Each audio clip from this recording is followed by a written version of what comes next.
السلام عليكم ورحمة الله تعالى وبركاته قبل dadkan hawada ku saaxibniyow meel walba ay joogtaan si walba idin soo gaaray maqalkayga waxaan leeyahay habeen wanaagsan caaweys wanaagsan waxaad ku soo dhawaataan qaybtii labaad ee qasada jacaylka aad ku xanuunka badneed ee salax iyo saxariir jacayl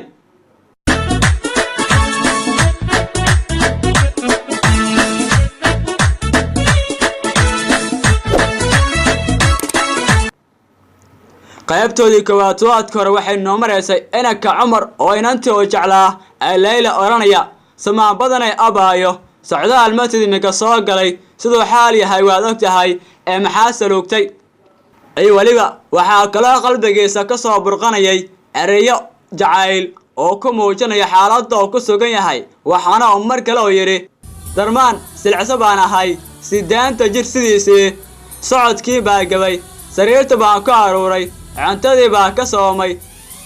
sawdka hadalkiisana daa saddex habeen iyo saddex maalin sidaan ayaa ku suganahay siraadkii hablahay sababtu adiga saacadaad iyo soo gabaayo Cumar oo maalmaan hadlin ayaa ka soo toosay sariirtii isagoo muujinaya rajo wanaagsan maxaa yeelay waxa uu soo bandhigay wax walba oo qalbigiisa ku jiray inantii Layla waxa uu cadaaday wax walba oo waxay ogaatay in wiilka oo la ildaran yahay jacayl laba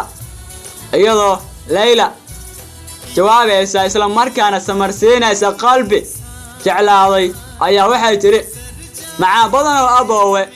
maxanada caashiqe miisaaniyadeedu way tahay inaan kugu martisooro aan maceen ku noqdo midigtaada ahaadaan maqsuudka dhigaan maskaxdayda ka maage ma horaan waa labadeene hadda ma idka cafiya looran mustaqbalkayga adiga Layla markii intaas ay tiri ayaa waxay raali gelin ka bixisay dhibaatada iyo murugada jacaylka ay baday inanka Cumarna intii hadlaysa Layla kalmad walba afkeeda ka soo baxdo waxa uu ahayd dhibic daawo oo jirkiisa lagu dhibicinayo waxaana uu muujiyay farxad iyo nashaad una mahad celiyay inantii oo dumarka ka calmaday waxaana uu ballan qaaday in uu dunida dusheeda ku cidlay dooni marna marxabayn reereen iyo damaashaad ayaa la isku afgartay xaalkuna waxa noqday dheedheen nafjacayl dhibay oo dhankaaga laguma dhaafeedhayahayga dhiindhiin yartu dhiindhiin dhexdu dhiindhiin amba dhowr jeer ku dhawaaqo iga dhaqaaqdu dhegaysan weyde dhiindhiin yarku dhiindhiin dhammi dhiindhiin horaa waxaa loo yiri labadii wanaag ku heshiido waqtiga ayaa kala geeya Layla waxay caadeysatay in habeenkii oo dhan ay soo jeedo ilaa caaweysan oo ay sugto inta uu ka soo hoyanaya jacaylkeeda Cumar waliba si heegana Layla iyo Cumar aad ayay isku dhex galeen balse farqiga u dhaxeeyo ayaa ahaa Cumar wuxuu ahaa arday jaamacad markaas dhamaystay waxaana aad u danaynayay inuu master dibadda u aado waxaana habeen kamid ah habeenada u yeeray Cumar wiil ay walaalo yihiin kaas oo la oran jiray Yaasiin kuna wargeliyay in master dibadda u aadayo waqti kooban kadib intaasna oo ku sii sugnaanayo magaalada Kampala Cumar wuxuu ahaa shaqaale u shaqeeya hay'ad caafimaad waxaana uu su'aalo weydiiyay walaalkii Yaasiin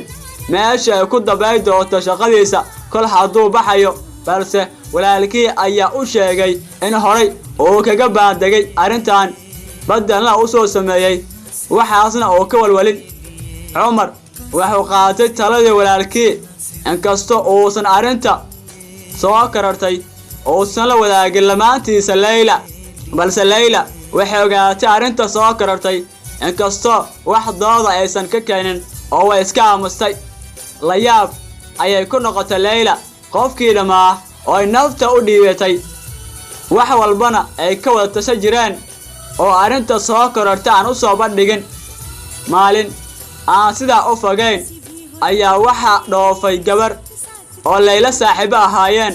isla markaana diris wadaag ahayd markaa bay Layla sawiratay in gacaliyaheeda mar uu sidaan kale u dhoofi doono kolkaa bay inta ay ku noqotay qolkeedii af labadii ooyday isna aamusin weysay alla dhoof jacayl u daranaa alla dhoof jacayl u daranaa dhoof jacayl u daranaa allahayu u daranaa dhoof jacayl u daranaa maygu dhagay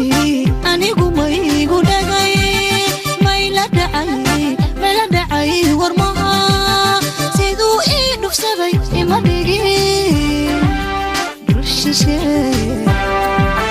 dul shisheeyayla maygu dhagay anigu maygu dhagay mayla dhacay warmaha siduu ii dhufsaday ima dhigin dul shisheeyayla waxay kolba dhinac isku rogto ayna sacilkaantay ayaa waxaa waqti daba qolkii soo galay cumar oo weydiiyey waxaa ku dhacay markaas ayay Layla iyadoo sacilkaamaysa tiri saaxiibtay aan diriska ahayna way tagtay adna waa halkaygiya waa tagaysaa ma waxaa la oynayaa jira alla silacay murugada jacayl dhibkeedu badana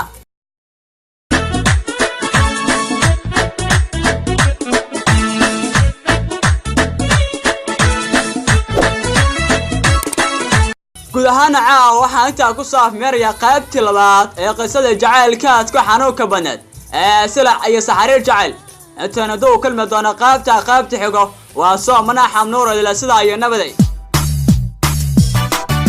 qalbigu kalsoon baa kugu lamaan oo kugu lamaan kulligooda hablaha kacay kala baxay adi kala baxay qalbigu kalsoon baa kugu lamaan oo kugu lamaan kulligooda hablaha kacay kala baxay adi kala baxay adna kaliya laab igu kaliya